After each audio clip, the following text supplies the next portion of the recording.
Hello மக்களே, இன்னைக்கு மிளகா தோட்டத்துக்கு அப்பா தண்ணி பாய்ச்சிட்டு இருந்தாரு. அவருக்கு மதிய சாப்பாடு தான் எடுத்துட்டு போனேன். வீட்டில இருந்து நிலத்துக்கு போறதுக்குள்ள மண்டை காஞ்சி போச்சுங்க. ஆனா இந்த காய்ச்சல்லையும் அப்பா எப்படி வேலை செய்யறாரு பாத்தீங்களா? வீட்டுக்குள்ளேயே இருந்துட்டு வெளியே வரவங்களுக்கு தாங்க வெயில் வந்து ரொம்ப அதிகமாக இருக்கிற மாதிரி தெரியும். ஆனால் இந்த மாதிரி வெயிலில் வேலை செய்கிறவங்களுக்கு வந்து பார்த்திங்கன்னா அது பழகியே போயிடுது. அப்பா மிளகா செடிக்கு தண்ணி பாய்ச்சிட்டு இருந்தாரு.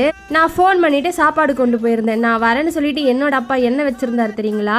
2 கொலை பனங்காய் வெட்டி வச்சிருந்தாரு. அதாவது நுங்கு தாங்க. அப்பாவுக்கு நான் என்ன கொண்டு போயிருந்தேன்னா சோறுல நல்லா மோர் ஊற்றி கரைச்சி கொண்டு போயிருந்தேன். இந்த வெயிலுக்கு இதமாக அப்பா மோர் சாதம் சாப்பிட்டாரு. சாப்பிட்டு முடிச்சுட்டு எனக்கு கையோட பனங்காய் வெட்டி கொடுத்தாருங்க.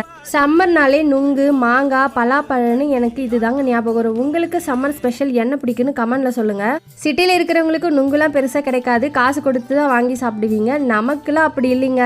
நினைக்கும் போது மரத்துல போயிட்டு வெட்டி சாப்பிட வேண்டியதுதான். மாடுகள் எல்லாமே பாத்தீங்கன்னா இதுக்கப்புறம் மேய்ச்சலுக்கு அதிகமா வந்து வெயில கட்டாம நிழல கட்டி தான் வந்து தீனி போடுவாங்க. அப்புறம் என்ன, தோட்டத்தை பார்த்துட்டு பனங்காய் எடுத்துட்டு வீட்டுக்கு கிளம்பிட்டேங்க.